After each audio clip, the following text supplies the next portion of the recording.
ragga ka saaray meesha ay ugu badnaa waxay nimankii majeerteen ee loolan jiray dhafarqiiq ee uu horka watay ayaa ciidanka ah ciidan kale ma jirin bareexaan ma joogin ciidan bareexaan oo maxamed siyaad ka saaray iyo madaxtooyada ma jirin nin baan ka gartay loolan jiray aadin dheere oo wagardhac ahaa ayaan ka gartay markii uu baxayay ag taagnaa laakiin nimanka kale nimankii dhafarqiiq waayo de meesha mudday haysteenoo dagaalkuna socday oo halkan iyo halkii guriga muxuu ahaa khaliijada dhafarqiiqa ayaa gaadhka hayay dabeetu gaariga kurusalka ayaa saa loogu riday baabuurtuu keenay talyaanigu hal baabuur iyo laba laakurusal ayaa kasoo ka dhaqaaqay dabeetu waxay ka baxeen waddadii hoosta halkii laagada xisbiya halkii laagada hortiisa halkiis bay ka baxeen arruntuna waxay ahayd qolada jabhaddu laba jihay joogeen jihadan ka tada tiyaatarka ee boondheere taa way joogeen halkan idaacadda sijeedkiisa way joogeen laakiin waddada laga baxo ee afasoni ku dhacaysa ee sii maraysa muxuu ahaa laagada may joogin fursada markaa uu helay inuu baxo saas ahayd halkaasoo bannaan buu ka baxay haddii halkaasi xiran tahay dee muu baxeenba oo bixitaankeedu may jirin wixii mas-uuliyiinta ahaa madaxda ahaana way ka horreeyeen oo nin waliba saacad iyo wakti go-aan buu baxay kuwii ciidamada hasaasay ahaayeen dabeeto bilowgii daba la yimina hawsha ay ku socotay markaa bixitaankiisu saasuu ahaa cid ka saartayna ciidankaa watay muxuu ahaa morgan ee dhafarqiiqa lagu naanasayey iyo ninkaa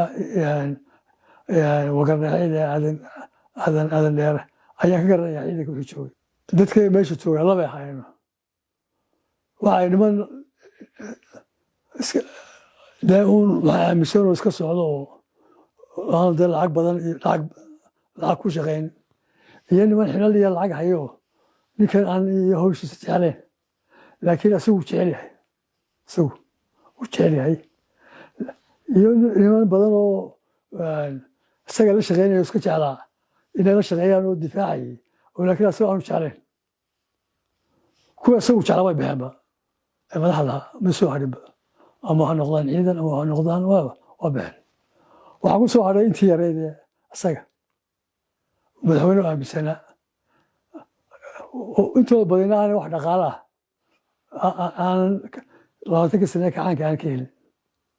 anu ilaahay aan been sheegayn oo aan ka dhigana 45,000 oo doolar 45,000 oo shilin oo faran shilin ayaa guriga yaalay maalintii maxamed sallallahu alayhi wa sallam ragga qaar la 45 bilyan baa yaalay marka xilkan ku saas u ahaa dabeeto xafladii 21 Oktoobar ayaa noqotay in la dhigo intii degi lahayd golaha dhexe iyo golaha ay ma joogaan xarunta meel la dhigaa ma jirto xaflada waaweyn la dhigi maayo tiyaatar ma jiro waa noqotay in xarunta xisbiga ku dhigano oo rasmiga anigu aan soo jeediyo ka sheekeeyo kadibna muxuu ahaa qoladii heesaha iyo ka sheegeen Oktoobar aniga wiilkiisii muxuu ahaa ayaan leh 4 nin oo hogaamiya xisbiga ahaa iyo xogaa shaqaale howlwadeenka ahaa marka gidi la sugayo 5 qof ma ahayn waxay dhici jirtay Oktoobar dee boqolaalka akhrisatay marka waxaan oran karaa anuu bilow ilaa dhammaadii goobjoog baan ahaa taariikhi ahaaba ayaan u socday ninkii raggii badnaa ee isagu jeclaa ee xilli ku dhiibi jiray lacagta badan iyo hantida badan lah intaan ceedba soo bixin bay kala tageen oo kala tageen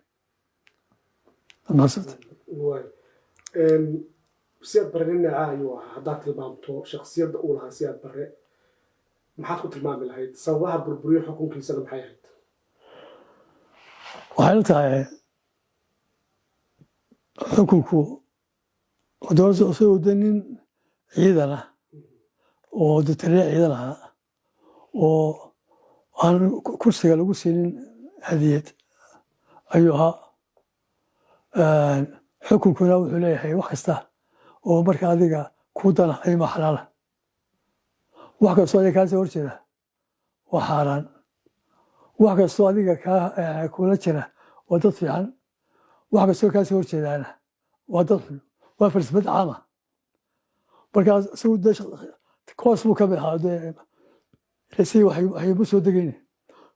durfaa taale saasay ahaydno madaxda afrikada ee ugu badan intaasay leedaho hebel waa nin wanaagsan waa nin xun waxa u dhexeeya waa rabitaanka qofka ayaa u dhexeeya burburkan waxaa keenay laba dagaalkii la galay seven la galay jabi wuxuu keenay kala jab weyn buu keenay inqilaab baa ka dambeeyey oo fashilay dadkii kun sanadood way ka daaleen waqti dheer buu ahaa qabyaaladii baa furfurtay mucaaradkiina hoostiisay ka wadeen tujaar badan oo lacag heshay intii jiray muxuu ahaa xukunkiisu jiray oo islahaa inta badan nimankii masheerteen ee baxay muxuu ahaa ku daciifi ayaa iyakuna noqday xoog noqday oo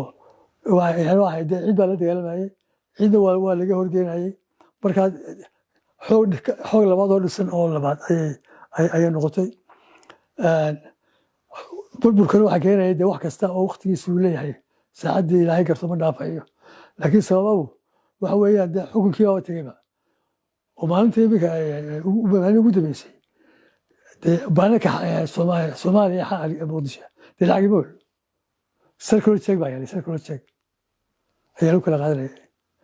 circular check 20,000 markaa lacag u baahato waxaad gelaysaa kuyu subaxdaad gelaysay waxaa lagu qoraysay 30,000 ayaa lagu qorayay 30,000 oo maxay ah kaash maaha circular check kaasaad wax ku iibsanaysay marka waxa weeyaan way istaagtay yani wax kastoo bilaabaa dhibaat bay leeyihin mogta yani maxaa sabab maaha wax kasta oo bilaabma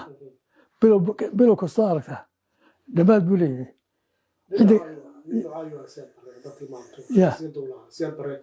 shakhsiyadiisi iyo nooca uu ahaa iyo dabeecadihiisa maxaa ka tilmaami kartaa intaa wada shaqeynaysa waxa weeye horta laguma heshiinayo tilmaan laga bixiyo maxamed siyaa lagu heshiin maayo